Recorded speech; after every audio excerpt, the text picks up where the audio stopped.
Okay, so I've been playing Astroneer for quite some time, and it's gotten to the point that I'm not gonna say I've mastered the game, but I know so much about it that I feel I can safely criticize its weak points and point out its strong points. Okay, so here we go. Astroneer it's like Minecraft in space. That's the best way I can describe it. Because you know it's a lot like Minecraft. You start in the middle of nowhere. In some world you have no idea what's going on. You gradually learn how to make things, but unlike Minecraft, it doesn't have mobile threat enemies. Its enemies are mostly plants, so do what you will with that, but they are actually pretty dangerous if you're not paying attention, especially when you're mining. So I mean, this game really focuses on mining as a major thing it does. But you know, a lot like Minecraft, you have two bars you have to pay attention to. You have to pay attention to your oxygen bar and your power bar, which kind of like the stamina bar and actually, Minecraft doesn't have a stamina bar, does it? It has a food bar, so I guess you can consider power bar and food bar to be very similar. And you do have a jelly type HP meter where your screen's margins will turn red when you take damage, and if it gets too far, your Astroneer essentially chokes and dies, which is really interesting when you really consider it. But the game is, I personally found it very fun because you have basically 8 things you have to work with, and you can turn them into numerous other things that allow you to live better, create a bigger base, create better machinery. You can create drill platforms. You can have a bunch of smelters if you really so desire. Also, I really have enjoyed the fact that Astroneer presents a very realistic item crafting menu, in that it's not so much a HUD as a object you interact with, and you can actually toggle the switches and such. You know, decide that yes, I want to do this, or no, I don't want to do this. And when you create something, it literally prints before your eyes. You see it. It's a very interesting dynamic. The power is really where the game really shines, in my opinion, because it has a huge electric network that you can set up. You have wind turbines, solar panels, coal generators, organic generators, little wind turbines, little solar panels. You have so many options for power that you have 2 different types of batteries even, and you can link platforms together. You can have a power platform. You can have a platform that just has the large batteries on it. They call them medium batteries, but I call them large batteries because there really is no large battery in the game, unless you count the batteries that are in the vehicles, and those are more or less a medium battery on their own. Because the medium battery actually carries more power than your vehicle's battery does. Even your large rover has less power.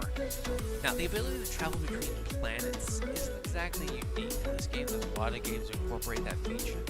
But the fact that each planet has different types of resources that will appear on the surface, like my most recent world that I visited was Radiated, which is going to have coal and titanium on its surface, and currently laterite, copper, laterite and malachite are always showing up. Now this game has already gone through a lot of revisions because it's still in alpha, but unlike like Ark, it just seems to be comfortable right now. It's not trying to be this big, ostentatious, outgoing game. Yes, I'm gonna shit on Ark, okay? Stand by with me here, people, because this could turn into an Ark rant. I just think that Astroneer is a really good game that a lot of people should give a try. It's only, I think, $20 on Steam. I'll check that. But I mean, I really enjoy it because to me it's like Minecraft but different, because there's just so much to do, and you can build the game, do the game any way you like to do it. You can be heavy on just whatever you want.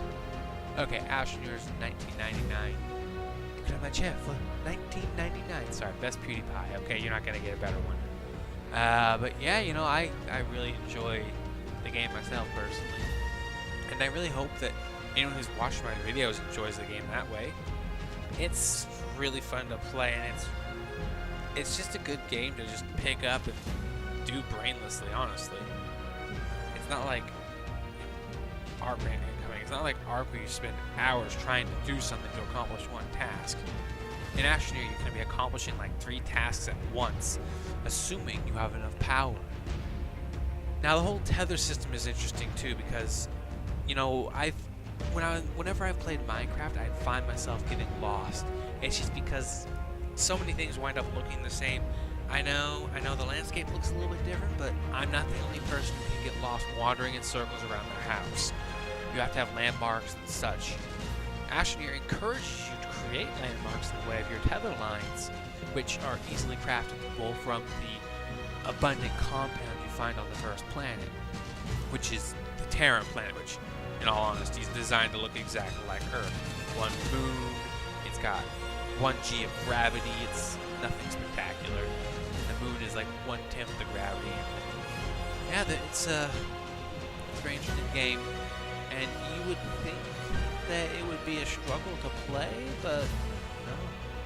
I mean, I don't know if Mitch has released his video or not, but he actually got into it for a little bit there. We just had a 4-hour time period where just a bunch of people were playing Astroneer, just having fun with. It's one of those games you can pick it up, play it for a while, and set it back down. Obviously, I've gone to the extreme with that, but you know, sometimes I just enjoy exploring and mindlessly wandering. So games like this are good for me because as long as you've got a solar panel and a wind turbine on your rover, you can pretty much drive indefinitely. Now, sometimes you get stuck. Sometimes weird things happen, especially if you have a winch. Winches do some really weird shit.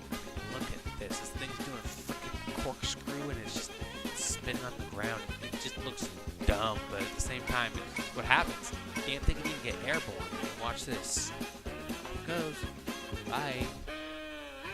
But apart from weird little glitches like that, it's a good game. It's a really good game. I would definitely recommend it to people who are interested in playing a survival game, but they don't want to deal with a massive group of people. Because right now it's more or less single player. Because despite the fact you can technically do multiplayer games, multiplayer games are mostly done from the host computer. So if you get too many people on the same network, it can get bad. You can have really weird things happen, like rovers taking off on their own, much like the winch. You can have a lot of lag. I lagged a little bit. You can just have all kinds of weird things happen in multiplayer. It makes it more interesting, but it's not as much fun because now you're busy trying to wrangle rovers and figuring out where the person's body wound up underground. Because, you know, as you saw with I had a freaking seat fall through the ground because I rotated it wrong, and it just dropped straight through to the cavern below. I didn't even know that until later. And I looked and I was like, found it. It's just so weird. But yeah, you know, yeah, I'm rambling, so I'm gonna go ahead and close this up, folks. This is SuperLute, and I would highly recommend Astroneer to anyone who wants to play a survival game with a twist and doesn't particularly want to deal with a bunch of enemies closing in on them on their first day. Really, the only thing that's gonna try to close in on you is the dust storm, which, if you're prepared, probably won't kill you. If you're not, you're gonna die a lot.